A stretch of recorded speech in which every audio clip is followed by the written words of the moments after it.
over 943 trained. The reason why that's New literacy and skills courses at Coahoma Community College in Clarksdale, Mississippi helped local industry reach world-class productivity levels and provide new jobs for low-income adults. They've set up a list of some craft shops. Kentucky's Southeast Community College is revitalizing the Appalachian economy with a multi-bank loan fund to spark new businesses and strengthen existing ones. How about Eagle Pass? Raise your hand. How many of you believe in Southwest Texas Junior College is part of an innovative strategy to make education more accessible with a new high-tech distance learning network linking the college's 3 campuses, 21 high school districts, and Texas A&M University. What do all these successful communities have in common? People working together for change.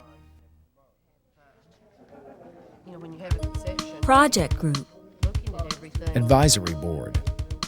task force, Strategic alliance. work group. I'm just throwing that out. Is that what? Let me ask you this question. Everyone's had experience working together, but this is different. RCCI communities succeed through the work of the RCCI team. We've all worked on teams of one sort or another. The RCCI teams are diverse, cross-institutional groups of dedicated people, there for the long haul, committed to the planning, implementation, and evaluation of a set of local initiatives to foster economic development and increase educational access. They are agents of change over time and are the glue that keeps the initiative on track in the college and in the community.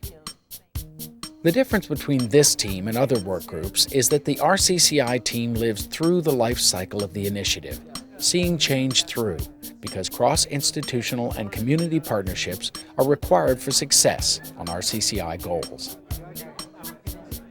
We'll take a look at RCCI teams and explain how teams can work to advance RCCI goals.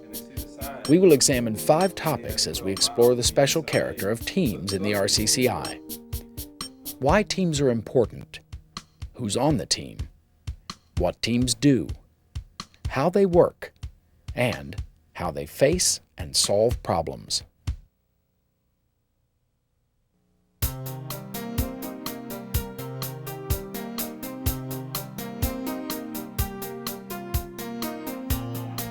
The mission of the Rural Community College Initiative can be achieved through the leadership of an effective, inclusive team.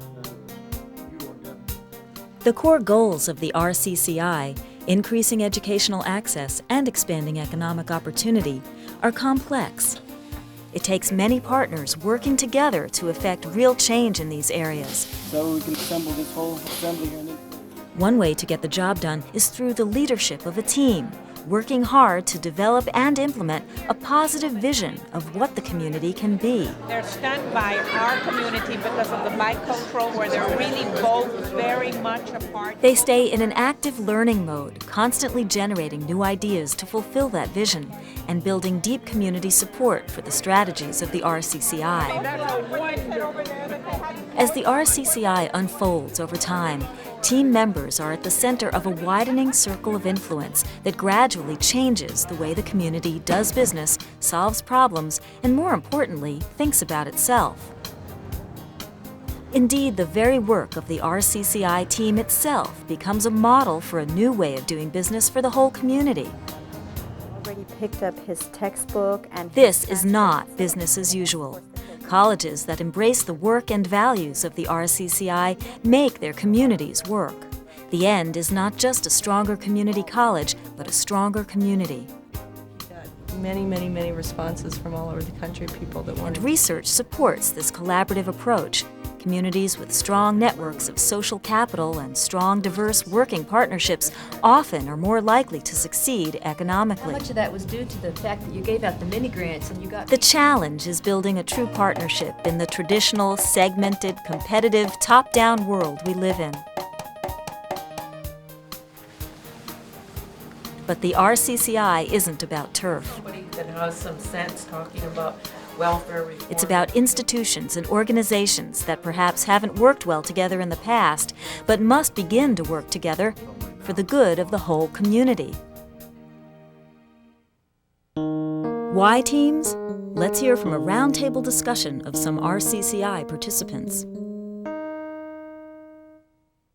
I think the real question is the RCCI process bigger than the community college? And I think the answer has to be yes, it is.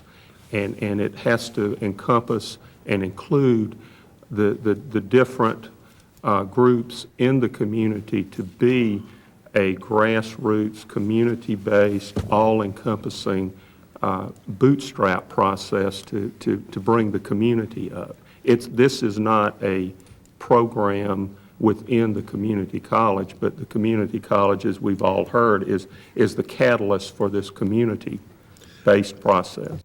We sat down and said we needed representatives from the business community, we needed representatives from the educational community, we needed representatives from government, and particularly we needed representatives from the grassroots community that are pretty much excluded from a lot of the decision-making that goes on that affects their lives, and trying to be sensitive to a lot of different issues relating to geography, to class issues, to race issues, to gender issues, and to bring that together. We made a conscious effort to keep the college and community as a distinct minority in the group, and currently there's only about 25% who are directly employed at the college. I also felt that in addition to getting a diversity of voices from your community, if you're doing something alone, you don't get a lot done. But if it's a group and you walk this journey together with so many others, it facilitates the process. Another thing is that you pick up a different spirit, and that spirit is a genuine spirit, and it takes a while to develop into oneness, but it's a real neat experience to go that way. And it gives that group ownership of whatever the project is going to be. Mac, you represent industry in your area, the power industry in particular. What's it like to come from an industrial part of the community, then be drawn into this educational economic development coalition? We have different perspectives. It was really funny because some of the business people would say, well, that's an education thing. Mm-hmm. So the business people really almost, I hate to say it, would just say, well, that's something they're doing, and we just want the finished product, but this is what we want. And only by that collaboration could you really get at the roots of what needed to be done to get that energy behind it to do it. But it was quite a challenge to sit at the table and go through that, but quite frankly, it was a pleasure. Give me an example of what is a concrete result of that, or if you're far enough along where there's a project that industry and education combined with the community college. Oh, it's as simple as just agreeing on what to do first. If you say you want to improve education so that you can eventually have better economic development, to be a catalyst for that, then well, where do you start? Do you start with technology, or is it the subject matter? Is it the teachers? Are the teachers getting the training that they need? Is it money? Do the schools need more brick and mortar? And you bring the whole community perspective to bear on that issue, not just one institution. That's right, and that's what's important. From their point of view with their limited resources and perspective. Absolutely. But I think that the community college is oftentimes the one connecting agent that can bring people together. I think many of us come from areas where the jurisdictions don't communicate a lot, and sometimes there's some pretty serious differences, and sometimes that's just the way they do business. The community college oftentimes is one of those institutions which can cut across jurisdictional and regional lines, but we have to make sure that we're not too far ahead. One of the things that I find really interesting about community colleges is that the word community with college says something a lot about the school, and one of my biggest criticisms was that within community colleges the community goes to them, but they never go to the community. And I think that through this RCCI initiative, for the first time, I really see Gallup UNM, which is the community college that we have in our area, is that for the first time, I see that college actually reaching out to the community and getting them involved in looking at some issues that that everyone can feel committed to. And so that's been something that has really come out with the RCCI. There's a couple of words I keyed in on from people here who were giving their ideas. One of Lucy said something about ownership. Gloria said something about trust. And I think those are key elements when we're talking about why teams. Yeah, the college can talk about economic development by itself if it wants to and come up with some plans. The tribe has come up with its own plans on economic development, and individual entrepreneurs have come up with ideas on what they think is necessary for economic development and education. And when we bring everybody from different parts of the community together, we come up with more like one plan, using everybody's ideas and thoughts and combining them together, finding out the correct mesh and how those work together. And then everybody owns that project. Yeah. How do team members from the community college, faculty members, administrators, take what's happening on the team back to campus? Well, during the planning phase of our initiative, we had our faculty sign up for sessions. The idea was to make the group smaller. You have a faculty meeting and people just sit there and they'll listen to you, and sometimes they're not, and they'll say it's a great idea. But you really have to have the faculty buy-in. And it's nothing worse than to give the faculty a fait accompli, and they may appear to be accepting it, but they really won't unless you engage them. And so what we did was we had them sign up for some sessions at times that would be convenient for their schedules. And then we had our core team there, and some of the members of the core team obviously are from the community. And we asked them to react to some ideas that we were thinking about. Now, this is during the planning stage, and those ideas were excellent. I mean, they actually forced us to reassess, some of the ways that we were going to do this. I'd like to ask Judy, because you've been a team leader, team member, and now traveling around and see a lot of diverse things happening at all our places. What have you gleaned from us on this whole issue? Well, I think that what we're talking about really are places that probably have some of the hardest problems in America. I know in Appalachia we have persistent low educational attainment, not just for 10 years, not just for 20 years. We're talking about a century of that. We have a century of single employer controlling the entire economy, extractive economy. Education is not valued by the workforce. And so then you live in this area that is very sparsely populated, the worst problems that American society faces, and you've got this on a shoestring, a half a dozen people who are really dedicated and willing to help. So when you start talking about what are people supposed to do, I think when you ask them to do anything more than they're already doing, I think they feel overwhelmed. The resistance comes from the feeling that people have that I'm doing so much with so little against such a huge problem that I can't take on anymore.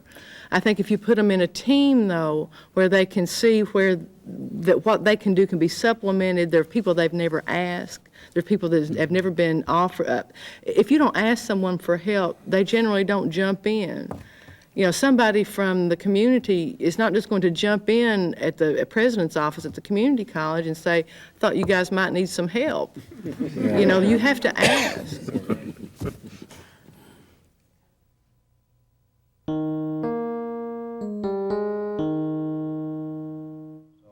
RCCI becomes a vehicle in.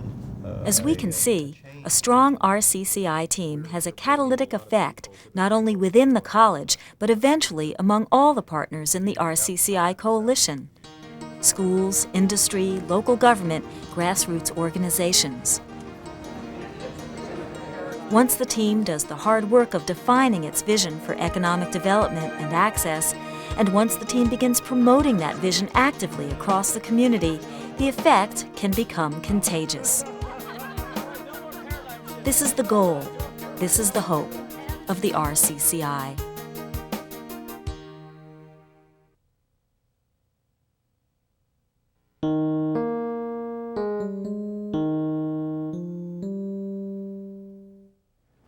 I think the biggest thing that defines our college or community is diversity.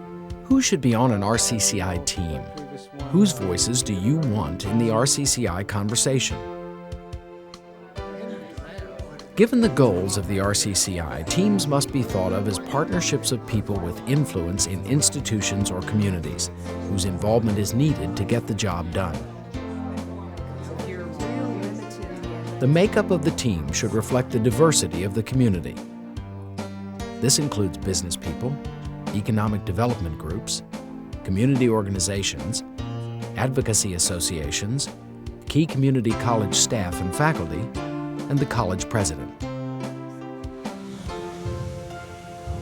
A particular challenge and obligation for RCCI teams is to get voices not usually heard, the people most likely affected by the change, on the team and genuinely heard and involved. So that tells you a little bit about the community, what they're like.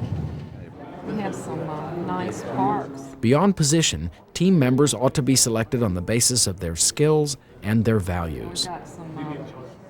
What kind of skills? Communication. People who seek to understand, not just to be understood. Planning. People with the analytical skills to develop thoughtful goals, relevant strategies, and effective action plans. Creativity. People who can conceive a bold vision for the community and who can generate innovative strategies. Follow-through. People with management skills to oversee implementation. Collaboration. People with patience and an understanding of the politics of developing new kinds of partnerships in the community. Most importantly, team members have to believe in the RCCI mission and goals. They must be committed to economic development and educational access that benefits the entire community, not just a select few. And they must be committed to achieving these goals through inclusion and consensus building. Let them know what we're doing. They might think we're stepping on their toes and We first wanted to bring in Harold. These are the kinds of partners needed to build a strong community, so be thoughtful in choosing team members. But stretch yourself and include challenging people, people who have a stake in the issues, and who will be affected by the work of the RCCI. We're the ones that are going to be out. And continue to add new people to your team as your vision is refined and the work evolves. At that point, once we get those people in and we identify who the extended team is going to be, then I think we can have our get-together.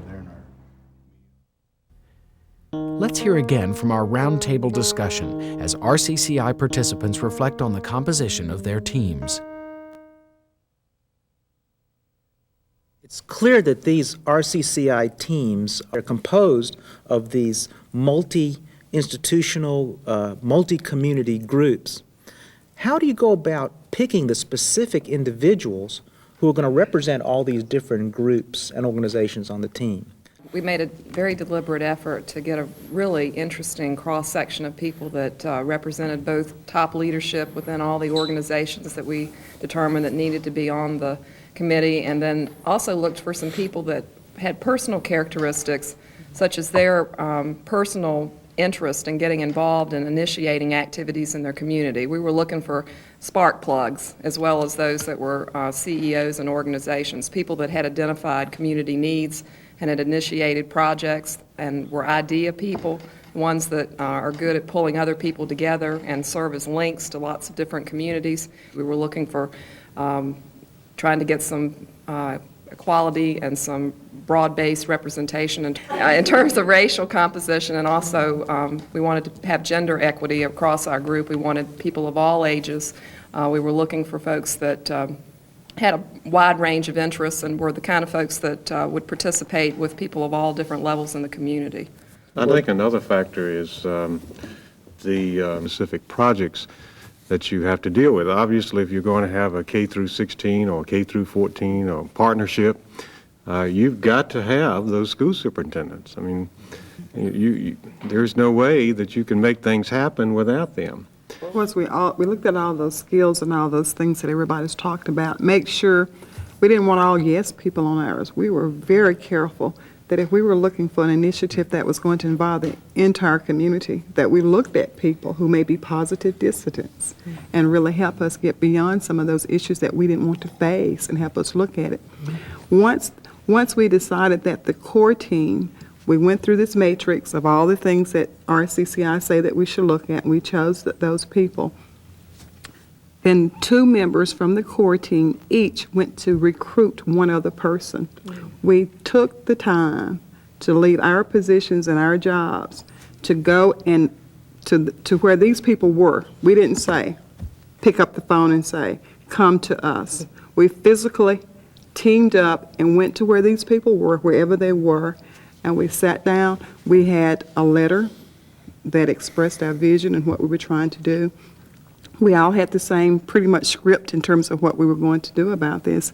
And we said, we want you to join. Will you join us? It was a simple message.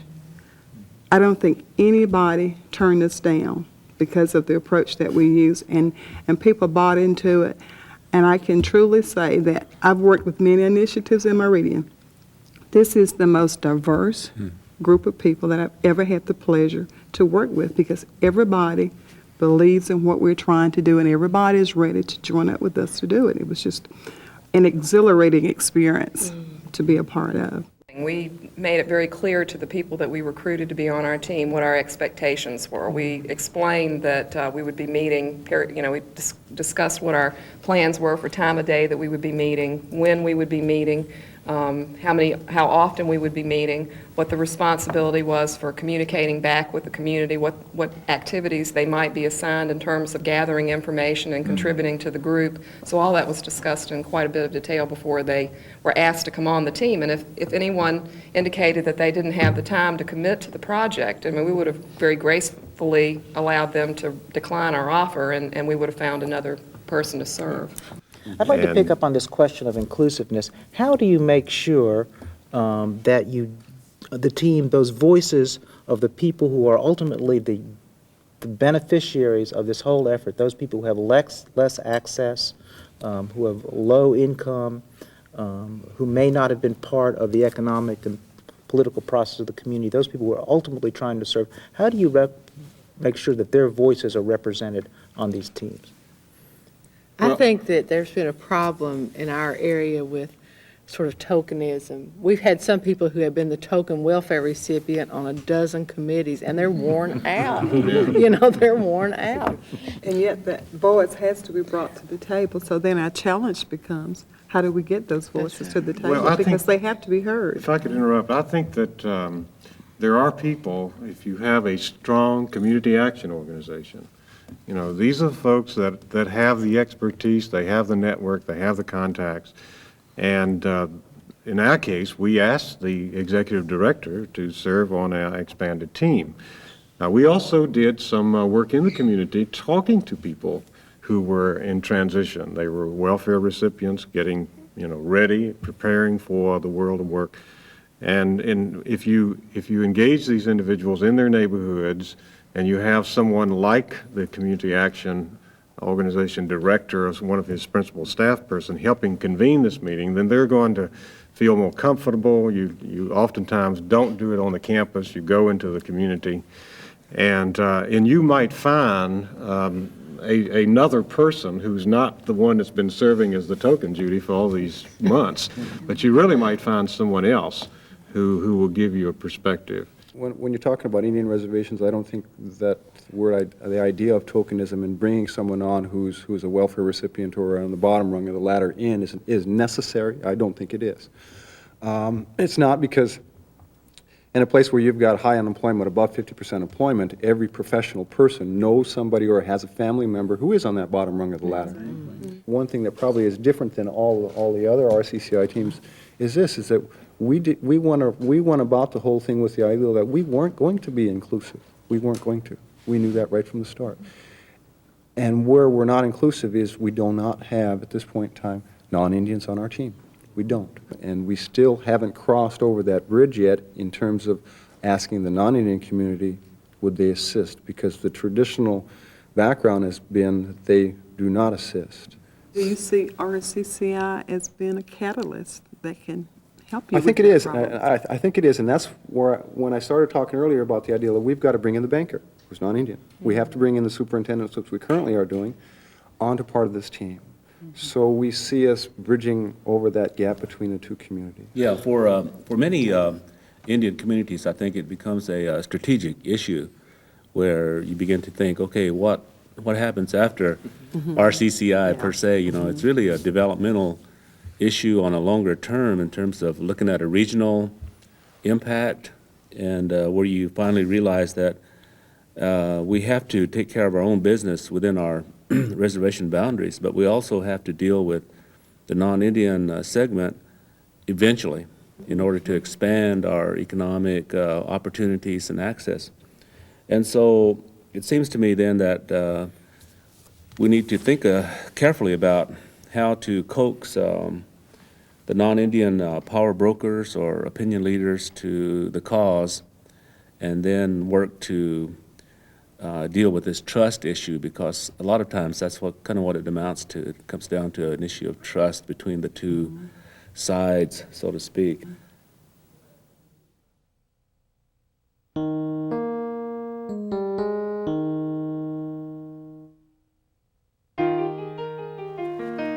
Teams are not static bodies. Longevity and consistency are important, but so is flexibility. Have open and frequent conversations about who is on the team to ensure it can be the kind of leadership group required to accomplish RCCI goals. The process of team formation and reformation is ongoing. Reflect on the team you are planning or the team you have with the following questions. Why are teams important to the work you need to do? Does your team represent all sectors of the community relevant to your RCCI work? Do you include people with competing points of view to ensure that ideas are fresh, well thought out, and representative of the community as a whole? The Building Effective Teams series continues on Tape B with discussions concerning the work of the team and how the team functions.